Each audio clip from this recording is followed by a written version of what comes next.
Welcome to V3 news లక్ష్యం సమాజితం. తెలంగాణ కాంగ్రెస్ లో full జోష్. బీఆర్ఎస్ కు ప్రత్యామ్నాయం కాంగ్రెస్ అన్న ధీమాలో నేతలు. కర్ణాటక అసెంబ్లీ ఎన్నికల్లో సాధించిన ఘన విజయం తెలంగాణ కాంగ్రెస్ నేతల్లో కొత్త జోష్ను తెచ్చింది.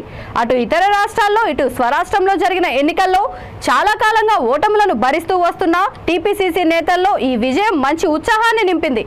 ఈ ఫలితాలే తెలంగాణలోనూ పునరావృతం అవుతాయని, తెలంగాణలోనూ తామే అధికారంలోకి వస్తామని డంకా బజాయించి చెప్పే స్థాయిలో ఈ ఫలితాలు రాష్ట్ర నేతలకు ఊపు తెచ్చిపెట్టాయి.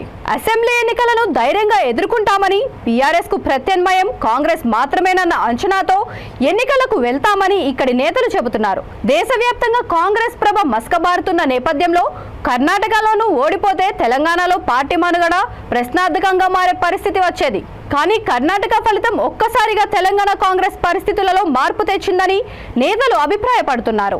ఇక పార్టీ నుంచి వలసలు తగ్గుతాయని, అదే సమయంలో పార్టీలోకి చేరికలు పెరుగుతాయని చెబుతున్నారు. కర్ణాటక కాంగ్రెస్ తో పోలిస్తే తెలంగాణ పార్టీలో నెలకొన్న గ్రూపు తగాదాలు కూడా ఈ సందర్భంగా చర్చనీయాంశం అవుతున్నాయి. అక్కడ శివకుమార్, సిద్ధరామయ్య సీఎం కుర్చీ కోసం పోటాపోటీ పడినప్పటికీ ఎక్కడా అంతర్గత కలహాలు బయటపడకుండా నెట్టుకొచ్చారని, ఐకమత్యంగా పనిచేసి పార్టీని అధికారంలోకి తెచ్చారనే చర్చ జరుగుతోంది.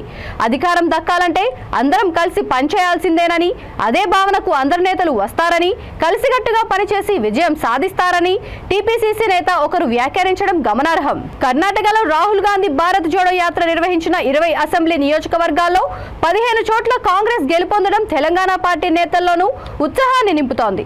గత అక్టోబర్, నవంబర్లో తెలంగాణలోనూ రాహుల్ జోడో యాత్ర జరిగింది.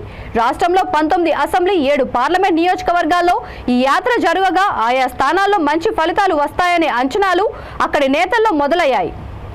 నారాయణపేట, దేవరకద్ర, మహబూబ్ నగర్, జడ్చెల్ల, షాద్ నగర్, రాజేంద్ర నగర్, బహదూర్పూర్, చార్మినార్, గోషామహల్, నాంపల్లి, ఖైరతాబాద్, కుక్కట్పల్లి, సేలింగంపల్లి, పఠాన్చెరు, సంగారెడ్డి, అందోల్, నారాయణ్ ఖేడ్, జుక్కల్ అసెంబ్లీ నియోజకవర్గాల మీదుగా జోడో యాత్ర సాగింది. కర్ణాటక ఫలితాలను బట్టి ఆయా స్థానాల్లో కొంచెం కష్టపడితే విజయం సాధించగలమనే ధీమా టీపీసీసీ నేతల్లో వ్యక్తమవుతోంది.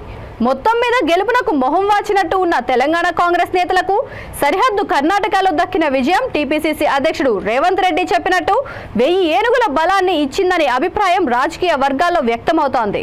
తెలంగాణ రాష్ట్రంలో మిగతా జిల్లాల పరిస్థితి ఎలా ఉన్నా, ఉమ్మడి ఖమ్మం జిల్లాలో ఎవరు వచ్చినా రాకున్నా కాంగ్రెస్ పార్టీకి కార్యకర్తల బలం పుష్కలంగా ఉంది. దీంతో ఈసారి 10/10 స్థానాలు కాంగ్రెస్ పార్టీ గెలుస్తుందని, పార్టీ మారినా ఎమ్మెల్యేలను ఈసారి ఇంటికి పంపించేందుకు జిల్లా ప్రజలు సిద్ధంగా ఉన్నారని పార్టీ నాయకులు అభిప్రాయం వ్యక్తం చేస్తున్నారు.